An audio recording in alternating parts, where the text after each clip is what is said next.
It can't be denied that this would be the largest tax increase in the history of America. The Kerry-Boxer bill is a giant new energy tax on families and workers. Your electricity rates, your gasoline per gallon costs are going to go up. This is not the time to be adding costs. But we know that it's going to raise prices for American families. It's going to make it much tougher for American families. All we know is that everything is going to go up. Electricity is going to go up, diesel fuel is going to go up, natural gas is going to go up, fertilizer is going to go up. Just an example of some of the opposition, Tim Flannery, your response. Look, there is no doubt there will be modest cost increases across some of those areas, most of which can be dealt with incidentally by just some efficiency gains in very, very simple ways. But, you know, unless we invest in the future now in that regard, American manufacturing and American industry is going to suffer greatly over the next decade or two. And the reason for that is that countries like China are now moving ahead with their eye firmly on that market of 5 billion people around the planet who can't get enough energy. We know that we can't deliver that energy to those people using traditional means. We'll pollute the planet out of existence. So the big gains to be had over the next decade or 2 or 3 are building the new energy economy. And America needs to invest in that. So its own manufacturers and its own chambers of commerce and businesses are in a good position to take a slice of that enormous market that's emerging. So unless we get the cap and trade bill through and unless the appropriate investments are made, this country is going to lose its place in the world, I'm afraid. We can see that already happening with China moving ahead so swiftly. So yes, there'll be some increase now, modest increase now. It's not going to send anyone broke. We've seen that in Europe. We've seen their economy expand and prosper as they've taken on cap and trade. But the investment is critical. And yet there are some members of the environmental movement here in the United States who question the use of the cap and trade as a means of addressing the problem. Could you respond to those concerns? Sure. Look, cap and trade by itself is not enough. But it is essential in terms of these international negotiations. And one way of showing that is to look at the alternatives. Just say the US went with a carbon tax.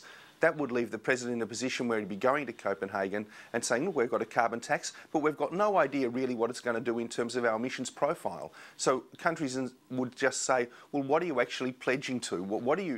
How are you going to deal with your emissions? You know, the only method really to allow countries to see transparently what other countries intend to do and then share the burden equally is through a cap and trade system. So it's not enough to deal with emissions overall, but it is an essential prerequisite for any global deal on climate change. On the issue of cap and trade, many environmental and watchdog groups have opposed the system. This is Tyson Slocum of Public Citizen about cap and trade on Democracy Now! Look, Public Citizen supports strong, effective climate legislation, and the fact is that this bill does not do that. We can talk about the aspirations of hoping to achieve greenhouse gas emissions reductions, but when you look at what this bill will do, it will not result in significant reductions. It creates a legal right to pollute for industries and gives away credits for free to allow companies to meet those targets without having to pay for them. And that is simply not going to spur the kind of investments we need. President Obama had it right when he announced in his budget in February that if you wanted to pollute, you would have to pay for the right to pollute. And by holding an auction, the government would raise hundreds of billions of dollars that could be reinvested back to the American people to offset the impacts of higher energy prices that a cap-and-trade program would bring, and to spur billions of dollars in needed investments in energy efficiency and renewable energy. Tim Flannery. Look, cap-and-trade does work. It does do part of the job we need to do to get to where we need to go. We see that in Europe. They had a similar system of giving away permits, but the 5% reduction over 1990 levels that cap-and-trade system was intended to generate have actually happened. The US, I know the bill isn't perfect, I know there's a lot of giveaways in it, and I know a lot of people are unhappy about provisions for subsidies for nuclear power and so forth, but we just have to get moving on this. We have to empower the President of the most powerful nation on earth to be able to negotiate and lead, and cap and trade is really about that. And besides, I really do have faith that that system will bring about the reductions of 14 or 17%. below 2005 levels that it pledges. It's a comprehensive bill. In the agricultural area, it is really good. It does things that no other nation has really looked at doing. So could I just make a personal plea to Americans to support this bill? Imperfect as it is a first absolutely essential step for this country to engage and lead and empower others in other parts of the world. Well, Tim, as you head off to the airport to increase your carbon footprint, we'll let you go because I know you have to catch that flight. Tim Flannery, Australian scientist and writer, Australians of the Year 2007, has a new book called Now or Never: Why We Must Act Now to End Climate Change and Create a Sustainable Future. But Bill McKibben is with us. Not that he's off the hook around increasing his carbon footprint since I think he's traveled the entire globe in the last 30 days, but Juan? Yeah, Bill, I'd like to ask you about these solutions in Congress, not only in the Senate, but also the Waxman-Markey bill in the House, and how you think that they are addressing the U.S. role in terms of reducing its own carbon footprint. They're clearly the text from which people are working now. They've got to be strengthened if they're going to do what we need them to do. They've got to be strengthened in a lot of ways. One of the things where they fall the shortest is when we get to Copenhagen, part of the deal is going to be how much aid in terms of technology and resources will go north to south in order to let countries leapfrog over the fossil fuel era and so on. The British government estimated recently that it would take about $100 billion of aid a year to help countries adapt in the poor parts of the world and to help them make this transition.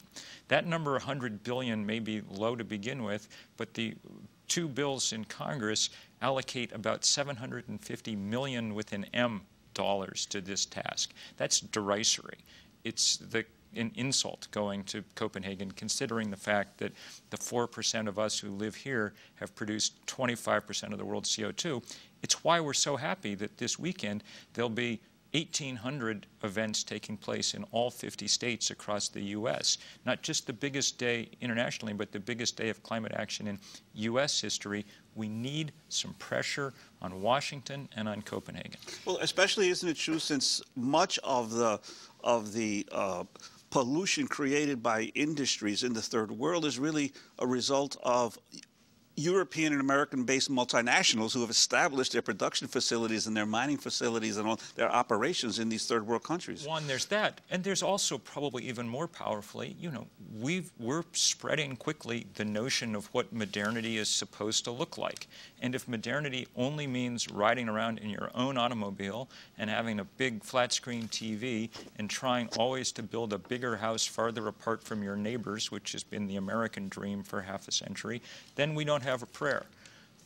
Our influence in this has been overwhelming, and we need to take real responsibility now. Bill McKibben, finally, on this issue of President Obama. He just went to Copenhagen to push for the Olympics taking place in Chicago. Is there really a question about whether he will go back there on this issue? You have called this meeting perhaps the most important meeting to take place in world history. Why do you say that? Here's the thing about Obama and Copenhagen and everything else. We can't blame our leaders yet because we haven't built the kind of movements that demand that they do things and that give them the political space to do it. If Copenhagen is a failure, that failure will be measured not in decades but in geological time. President Obama can't let it be a failure. None of us can let it be a failure. Everybody who's listening to this, there's a rally or event happening within a few miles of their home tomorrow. If they go to 350.org, they can find out exactly where it is. Make some noise. We've got no right to complain about our leaders until we've given them the leadership they need. That's how it works. Well, we want to thank you very much for being with us. Bill McKibben, co-founder, director of 350.org. It was 20 years ago that he published The End of Nature. Democracy Now! Will be in Copenhagen for the 2 weeks of the conference in December. We'll be broadcasting to you every day. and bringing you the reports of what's happening in the streets, what's happening in the meetings, and what's happening around the world. This is Democracy Now!, democracynow.org, the War and Peace Report. When we come back, a quick update on the Supreme Court decision around Blackwater, and then we're going to talk about U.S. policy. Is it changing in regards to Sudan and Darfur? Stay with us.